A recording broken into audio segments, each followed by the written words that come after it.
Good morning, good evening, or afternoon, wherever you might be watching this video. Today we're going to go over a little bit of details of how is the best time to level your alts inside of World of Warcraft. And I have a cat hopping up in my lap because they don't understand the importance of recording YouTube videos. Thanks, kitty. You're a pal. Anyway, to go over this to make sense, this is going to be the best time if you just recently got back into World of Warcraft. You have been gone away from WoW for a while and just kind of want to come back but don't want to deal with the slog of leveling. Or if you're brand new to World of Warcraft, this would be the best time to get into it because you'll level faster than any other time in the previous past. The upside to here is you can get up to, and this is hard to really come by, but 70% bonus experience while leveling. The trick to this is you're going to get flat 20%. That's going to be the easiest thing to do, is get 20% because it's just going to be active for the next 29 days. During that time while leveling, you will come across goodie bags. And in those goodie bags, they will carry sometimes, not 100% sure if it's 100% drop rate or not, but they will drop a potion that will give you an additional 10%.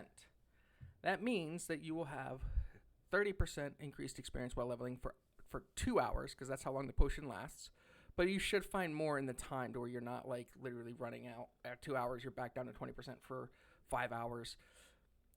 You should be able to maintain 30% through the entire time.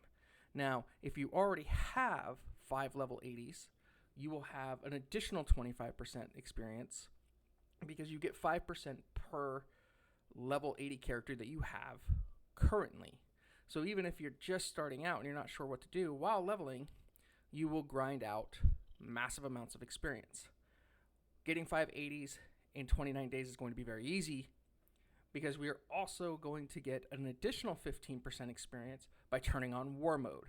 For those of you that aren't familiar with it, War Mode activates you to be flagged to where you could be killed by the opposite faction, which will kind of if you can stomach dealing with some level 80 who has nothing better to do with his life than come slaughter you, you'll get way more experience for leveling. Now, on top of that, what makes this so good, because even if you don't have 580s and you don't want to deal with War Mode, you're also going to get time walking. Time walking for the next 7 days from today till next Tuesday, and that's at reset time, so 7 a.m. Tuesday morning next week, Eastern time for me, so wherever it might be for you going through that. Time walking guarantees you 1 level per time walking because that's the amount of experience you get out of the dungeon for just completing it, not the mobs that you kill in there. But with those 20%, you might be gaining 2 levels per dungeon, which literally means from level 10 to 70 at least. Kitty, you are making it as difficult, and I have a cat meowing in my background like crazy.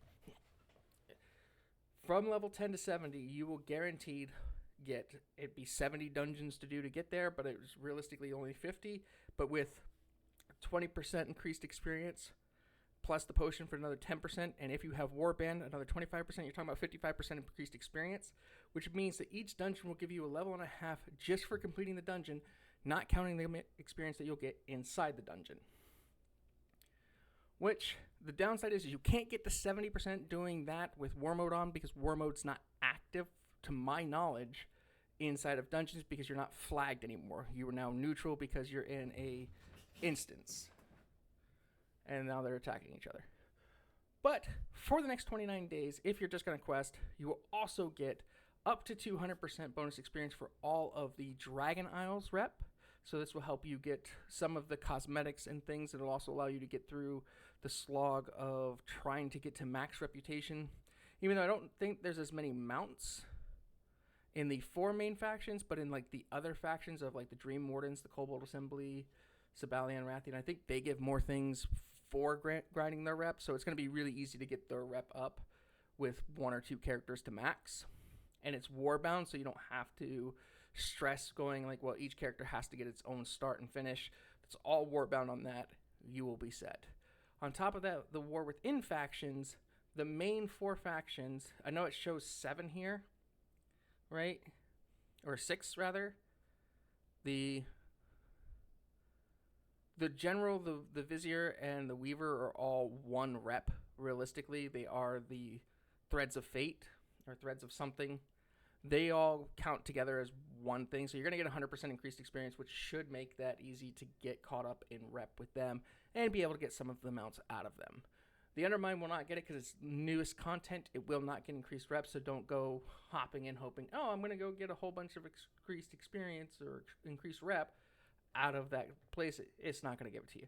It would be a good place to gear up your fresh 80s, but you might struggle a bit through it. On top of that, we are going to get to defend the Arathi in the Nightfall scenario. I don't know how much this is. I haven't researched enough into it to give you details on it, but as I figure it out, I will make another video for this. But for those trying to get back into WoW, now's the time to do it. Now's the time to get up to 70% increased experience. Hope you enjoyed the video. If you do, give it a thumbs up. If you disliked it, dislike it. And we will see you next time.